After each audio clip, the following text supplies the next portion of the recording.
Olá, hoje vamos falar da análise financeira do Grupo Sendas Distribuidora, conhecida também como Grupo Açaí.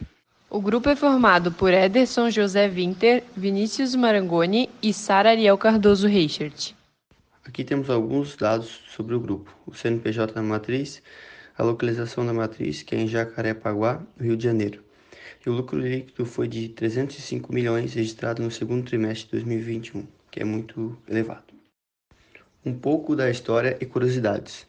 O empresário Arthur Sendas, morto assassinado aos 73 anos, era filho do comerciante português Manuel Antônio Sendas e da brasileira Maria Soares Sendas. Vindo de uma família simples, construiu sua rede de supermercados a partir de um pequeno armazém que a família tinha em São João de Meriti. Ele assumiu a direção da loja quando o pai sofreu um acidente e ficou um mês afastado dos negócios. O primeiro armazém foi inaugurado em 1974, ano esse presente no logo do grupo até hoje, e ficava em São Mateus, bairro de São João de Meriti, município da região metropolitana do Rio. A família morava nos fundos da loja e Arthur Sendas estudava no bairro do Colégio Santa Maria. Em 2007, a Açaí passou a fazer parte do GPA, uma empresa do Grupo Cassini e maior varejista do Brasil. Essa parceria alavancou a história de crescimento e assim evoluiu de 14 para 194 lojas, com geração de mais de 40 mil empregos. É uma história de muitas conquistas, né? Agora vamos falar sobre alguns números.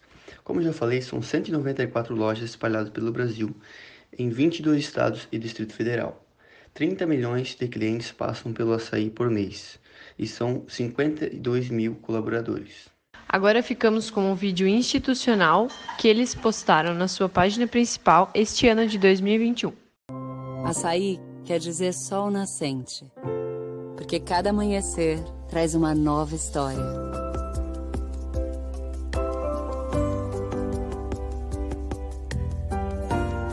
Trabalho que se renova todos os dias. Confiança que se renova todos os dias. Presença que se renova todos os dias. Crescimento que se renova todos os dias. Reconhecimento que se renova todos os dias. Esses são os valores que o nosso nome carrega, mas é você que coloca eles em prática.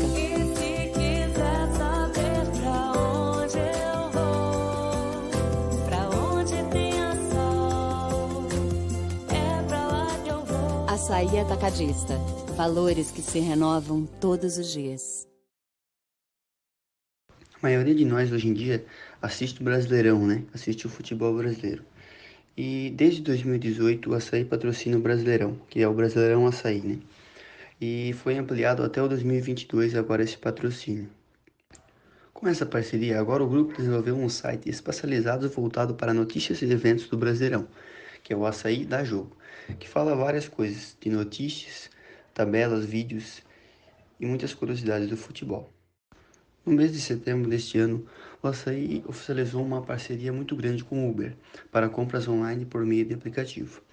A empresa disse que os principais itens do seu catálogo estão disponíveis de forma online, com uma entrega de até 90 minutos e sem limite mínimo de compra. A compra de 71 lojas do Extra Hipermercados pelo Açaí coloca o atacarejo na briga pela liderança de vendas neste formato, posição atualmente ocupada pelo Atacadão. O presidente do Açaí, Belmiro Gomes, estimou que as vendas da marca podem chegar a 100 bilhões em 2024, após a incorporação dessa unidade extra. Uma grande curiosidade é que o Açaí não fazia parte da Bolsa de Valores. É somente a partir do dia 1º de março deste ano, 2021, que começou a fazer parte da Bolsa Brasileira de Valores. Uma curiosidade é que as ações da Açaí se mantêm muito estáveis desde a sua abertura. Conforme podemos ver no gráfico a seguir, ela abriu em março com R$ 14,4 por ações. No mês de abril e maio, ela teve uma alta para R$ 17 em média, mas desde então se mantém numa média de R$ 17,54. Não varia muito além disso. Bom, agora voltando para a parte de análise financeira, iremos aprofundar um pouco mais sobre os índices financeiros, que nos auxiliam a identificar a saúde financeira da empresa, que nos permite tirar conclusões de como ela está no ano analisado. Liquidez corrente. Diante de um índice que demonstra a relação de que para cada R$ 1 de dívida eu tenho X para pagar em relação à razão do ativo circulante sobre o passivo circulante, podemos observar que em ambos os anos isso não foi positivo.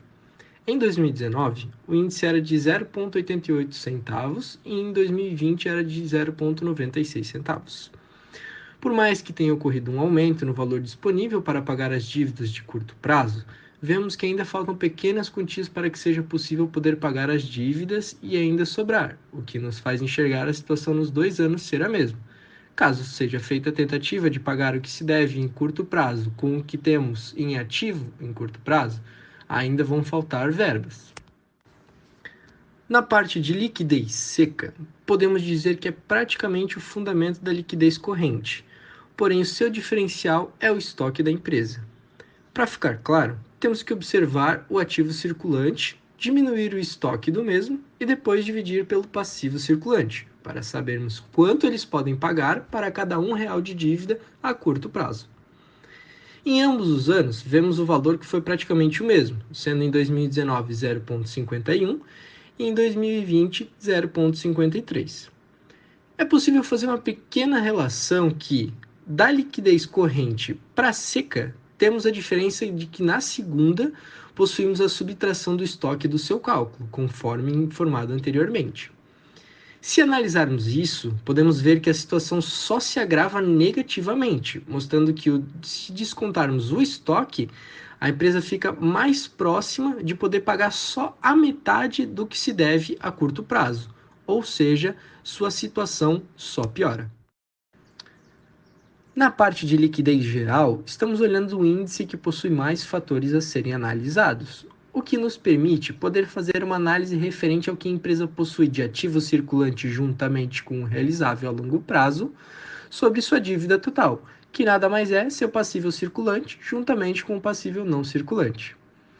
O esquema continua o mesmo, sendo que para cada R$ 1 de dívida total, a empresa possui X para poder pagá-la. De 2009 para 2020, ocorreu um decréscimo de 14,06%, já que em 2019 a empresa tinha 0,64 centavos para cada R$ 1 de dívida, e em 2020 possuía 0,55 para cada R$ 1 de dívida. Como esse índice mostra a relação de pagamento voltado para a dívida total e os anteriores mostram apenas o circulante, podemos observar e concluir que, infelizmente, se a empresa fosse tentar pagar tudo o que deve, tanto no total como apenas no circulante, ainda faltaria verba para poder quitar essas dívidas. Isso demonstra um sério risco de caso aconteça algum imprevisto e haja necessidade de pagamento de dívida, a empresa estaria indo à beira de uma complicação muito grande. Na liquidez imediata, não devemos levar em consideração o ativo circulante por inteiro. A gente utiliza somente a parte de caixa, banco e aplicação para fazer a razão do que se deve em um ano, ou seja, o seu passivo circulante. Por mais que a disponibilidade em 2019 era maior, de 5.026, que em 2020, que era 3.532, não podemos considerar que apenas por isso sua liquidez imediata será maior que no ano anterior, pois o passível circulante em 2019 também era maior que em 2020, o que faz o resultado ser menor. Em conclusão, a liquidez imediata em 2019 era de 0,36 e em 2020 era de 0,40, o que nos deixa a conclusão de que tudo que a empresa possuía tanto em verba como em aplicação não pagaria nem metade do que deveria em um ano. Chegando na parte do capital circulante líquido, ou comumente chamado CCL, chegamos na parte que é uma ferramenta de grande necessidade, pois nos mostra como a situação da empresa a curto prazo está. Nada mais seria do que mostrar quanto a empresa deve em um ano e quanto ela tem disponível para pagar essa dívida.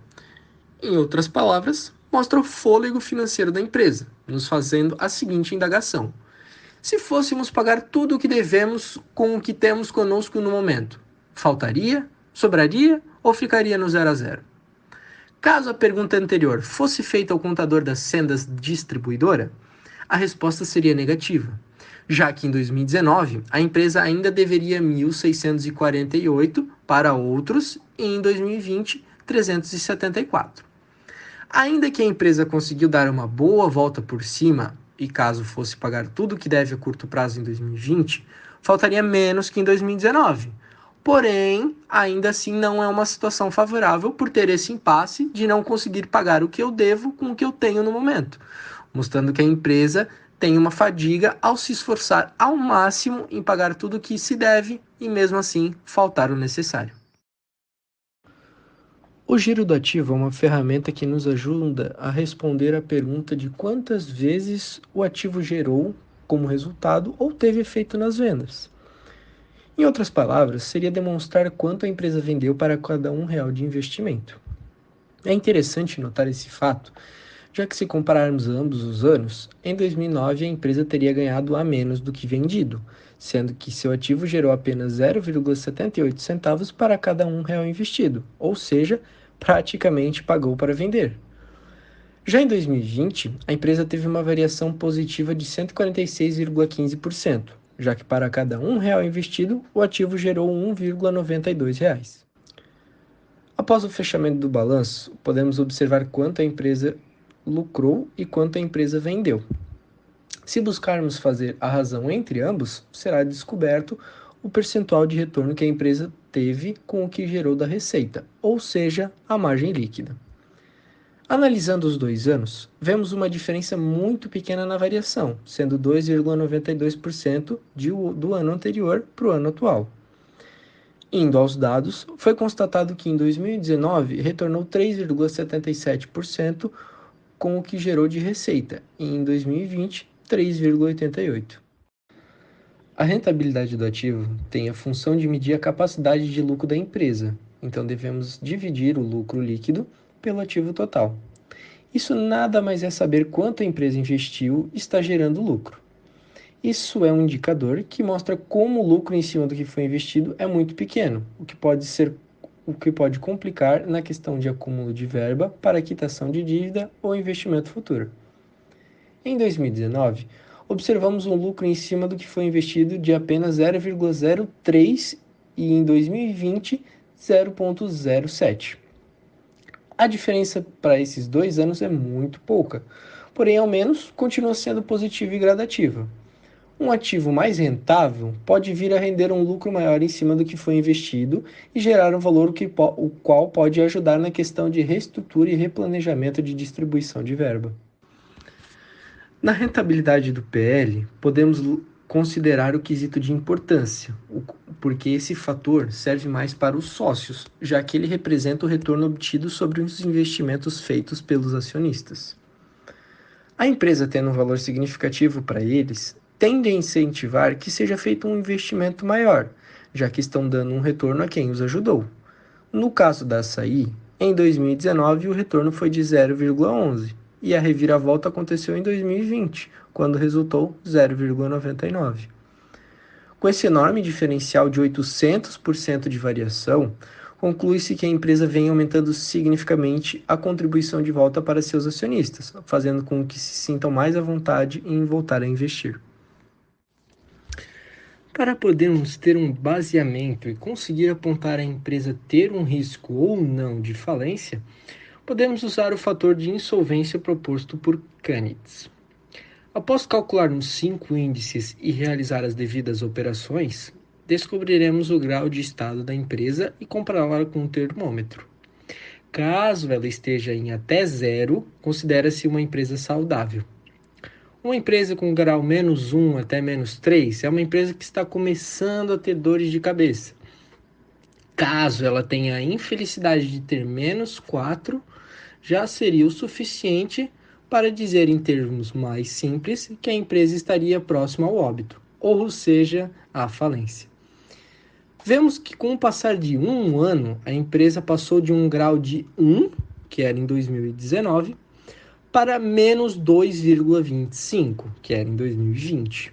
O que, juntamente com os outros fatores, mostra além da empresa dever muito a curto prazo, não ter como pagar essa dívida de curto prazo e ainda ter um pé no óbito. Pode-se concluir que a empresa está com sérios riscos, problemas financeiros. O balanço patrimonial em forma gráfica, ele é muito utilizado nas apresentações e nas observações das empresas por se tornar muito didático de observar como anda o fluxo de dinheiro na empresa, apenas observando, né, esse desenho. Analisando o balanço patrimonial gráfico da empresa Açaí, podemos ver que os 2 anos estão em estado de bastante atenção, mas podemos perceber um pouco de piora do ano de 2019 para o ano de 2020, onde o patrimônio líquido caiu e os ativos circulantes ainda não ultrapassam os passivos. Para o primeiro exemplo das notas explicativas, a gente decidiu trazer o estoque dos 2 anos, a nota explicativa 10 de 2019 e a nota explicativa 8 de 2020. Observando o fechamento de estoque de 2 anos, de 5.190.000 em 2019 para 3.739.000 em 2020, a gente vê aí uma queda de cerca de 2 milhões de reais. Isso se deve à venda das lojas do Grupo Éxito, que aconteceu durante o ano de 2020. Com eles, foi vendido muitas redes de loja, todo o estoque do Grupo Éxito e também o estoque de imóveis, que eram 190 do Grupo Éxito, o que acabou resultando nessa grande queda, a gente achou interessante trazer. Como segunda nota explicativa, a gente achou interessante trazer a nota 16.3 de 2019, composição do imobilizado, onde ele mostra todos os terrenos, edifícios, imóveis e tudo mais em nome da empresa e mostra a depreciação durante o ano.